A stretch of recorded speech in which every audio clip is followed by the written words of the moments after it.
تو یہ تو کہتے ہیں جی بزرگ اس طرح دیکھ رہے ہیں دنیا کو. سائنس بھی مانتی ہے. یعنی آئنسٹائن 70 برس پہلے دنیا کا سب سے بڑا سائنسدان یہودی تھا. اس نے اس وقت کہا تھا 70 برس پہلے کہ میں نے ریڈیائی دوربین، ریڈیو بائنوکولر سے ایک ریڈیائی دوربین سے 2 کروڑ نوری سال کے فاصلے پر ایک کہکشاں دیکھ لی ہے. 2 کروڑ نوری سال. ایک سیکنڈ نوری پتہ کتنا ہوتا ہے؟ 1,86,284 میل. یہ ایک سیکنڈ ہے. خربوں سال کے فاصلے پر میں نے ایک کہکشاں دیکھ لی ہے. یہ 70 سال پہلے سب سے بڑا سائنسدان. مگر اسی کا بیان ہے کہ جہاں تک کائنات کی سرحدوں کا تعلق ہے مجھے 10 لاکھ سال عمر مل جائے میں معلوم نہیں کر سکتا. یہ سائنسدان کہہ رہا ہے. میرے غوث پاک کہہ رہے ہیں نظر تو الی بلاد اللہ جمعاً کخردلۃ علی حکم اتصالی. یہ 70 سال پہلے بڑے سائنسدان کی بات، وہ 1000 سال پہلے غوث پاک. میں اللہ کے سارے ملکوں کو اس طرح دیکھتا ہوں جیسے ہتھیلی پہ رائی کے دانے کو دیکھتا ہوں. اللہ اکبر. میں اللہ کے سارے ملکوں کو اس طرح دیکھتا ہوں جیسے ہتھیلی پہ رائی کے دانے کو دیکھتا ہوں. اللہ اکبر. روحانیت کو پہچانے، تصوف کو پہچانے. یہ اس طرح کی اشتہاری اور دوسری باتوں میں نہ آئے. بس دیکھتے ہی رہ گئے. ٹھیک ہے. اسی ویسے اینج ہی دیکھنے ہیں. ساڈے بھی جڑا لیپ ٹاپ اور ٹیب وچ نا دنیا اینج سامنے آندی ہے. تواڈے بزرگ صرف دنیا دیکھتے سن، اسی پوری کائنات دیکھنے ہیں. اینج کر کے چھوٹی وڈی بھی کر لینے ہیں. اور یہ اتنے بڑے بزرگ نے جنہوں نے سانو یہ بنا کے دیتا ہے، لیکن وہ ہے کافر سن گورے. انہوں نے سانو یہ چیزاں بنا کے دیتی ہیں. 3D ویو بھی ویکھ لینے ہیں. جا تواڈے بزرگوں تو پتہ ہی نہیں سی لگتا. جھاڑ پہ آ جائے تو نماز مغرب دی پڑھ لیندے سن. ہمارا تو بچہ بھی نہیں پڑھتا، وہ دیکھتا ہے ٹائم ٹیبل. دیکھ لیں صحیح بخاری میں موجود ہے، صحیح بخاری کے اندر کہ نبی علیہ السلام کے مبارک زمانے میں ایک دفعہ بادل آ گئے تو صحابہ کرام کہتے ہیں ہم نے روزہ افطار کر لیا، بعد میں سورج نکل آیا. تو پھر وہ تابعی کہتا ہے پھر روزے کی قضا کی. انہوں نے کہا اس کے سوا تو چارہ ہی کوئی نہیں تھا. آج بادل نکل آئے، بادل آ جائیں کالے تو جو مرضی ہو جائے، ہم تو گھڑی اور ٹائم ٹیبل کے بغیر روزے ہی نہیں کھولیں گے. تو ان کو کیوں نہیں پتا چلا کہ سورج غروب ہوا ہے یا نہیں ہوا؟ ہمیں تو پتا چل جاتا ہے.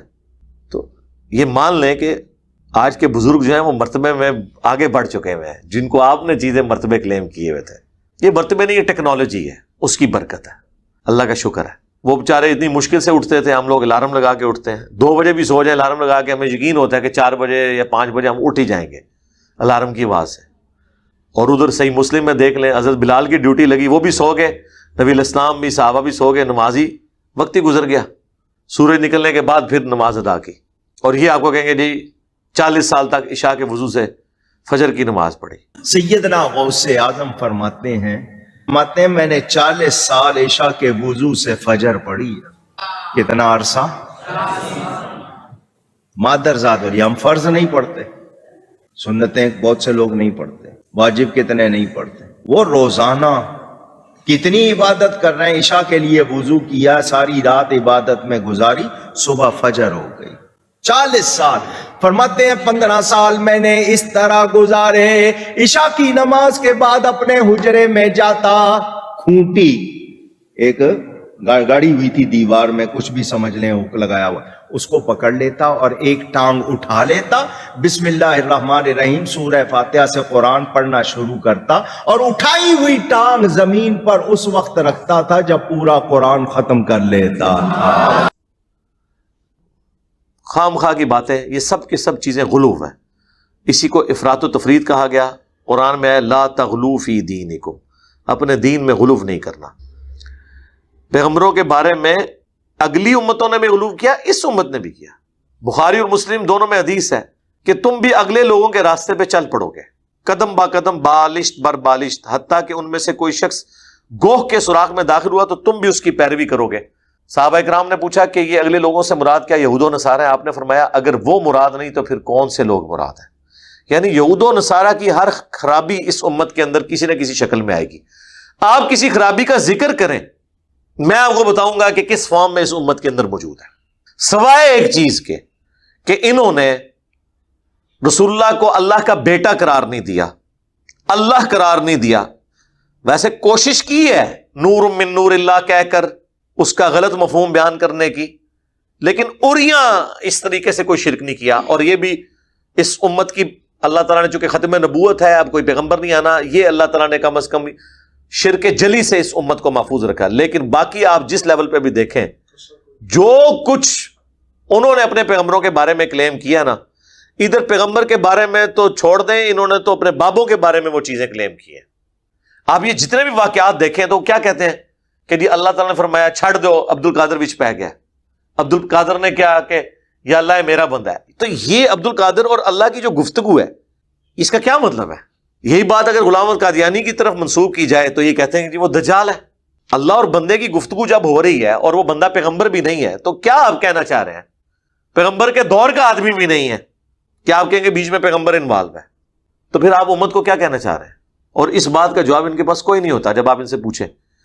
تذکرۃ الاولیاء جو تصوف میں ایک ٹیکسٹ بک ہے بزرگان دین تصوف, دین اسلام نہیں, ان کے بزرگوں کی, اس میں آپ پڑھیں تو سارے بزرگوں کے بارے میں آپ کو بالکل ملے گا وہ ڈائریکٹ اللہ سے باتیں کر رہے ہیں. رابعہ بصریہ کا آپ کھولیں گے چیپٹر, رابعہ اللہ سے کچھ کہتی ہیں, اللہ پھر رابعہ سے کچھ کہتا ہے. ان سے پوچھیں یہ کس موڈ میں گفتگو ہو رہی ہے؟ خواب بھی نہیں, بیداری میں بیٹھے میں. وہ کہتے ہیں نہیں درمیانی کو حالت ہوتی ہے, کشف ہوتا ہے, یہ ہوتا ہے, وہ ہوتا ہے. یار یہ صحابہ کرام کو تو مطلب کچھ پتہ نہیں چلا. یہ ساری کہانیاں آپ نے بعد کے بزرگوں کے بارے میں کلیم کی ہے. وہ تو بیچارے جنگوں کی مصیبت ہی اٹھاتے رہے, نہ ان سے نگاہ ماری گئی. آپ دیکھ لیں جب قادسیہ ہوئی ہے تو حضرت عمر مدینے کے باہر جا کے انہوں نے پڑاؤ ڈال دیا تھا کہ جب باہر سے کوئی خبر لے کے آئے تو مجھے پہلے پتہ چلے کہ ادھر کیا بنا ہے قادسیہ میں. ظاہر ہے اتنی بڑی جنگ تھی, وہ حضرت عمر ٹینشن میں تھے کہ اگر جنگ ہاری ہے تو میں پھر پیچھے سے کوئی اور پھر فوجی روانہ کروں یا ہم ریٹریٹ کریں اور کوئی اس کے لیے کوئی حکمت عملی تلاش کریں. تو یہ تو کہتے ہیں بزرگ کس طرح دیکھ رہے ہیں دنیا کو. یہ سائنسدان کہہ رہا ہے, میرے غوث پاک کہہ رہے ہیں نظر تو الی بلاد اللہ جمعن کخردلۃ علی حکم اتصالی. یہ 70 سال پہلے بڑے سائنسدان کی بات, وہ 1000 سال پہلے غوث پاک. میں اللہ کے سارے ملکوں کو اس طرح دیکھتا ہوں جیسے ہتھیلی پہ رائی کے دانے کو دیکھتا ہوں. اللہ اکبر. میں اللہ کے سارے ملکوں کو اس طرح دیکھتا ہوں جیسے ہتھیلی پہ رائی کے دانے کو دیکھتا ہوں. اللہ اکبر. بس دیکھتے ہی رہ گئے. مرنے سے پہلے اے مسلمان کر لے اس پہ غور. کتابوں کا خدا اور ہے, بابوں کا خدا اور فرقوں کی دکانیں بند. The damage has been done. اور بابے شے ہی کوئی نہیں, کوئی شے نہیں. یقین کرو یہ اتنی بار بولا کہ اب مجھے تھوڑا تھوڑا بابوں پہ ترس آنا شروع ہو گیا. اللہ تعالیٰ سے دعا ہے جو حق بات میں نے کہی اللہ تعالیٰ ہمارے دلوں میں راسخ فرمائے. اگر جذبات میں میرے منہ سے کوئی غلط بات نکل گئی تو اللہ تعالیٰ ہمارے دلوں سے محو کر دے, اسے دھو دے, معاف بھی فرما دے.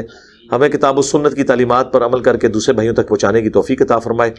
سبحانک اللہم و بحمدک اشہد ان لا الہ الا انت استغفرک و اتوب الیک وما علینا الا البلاغ المبین.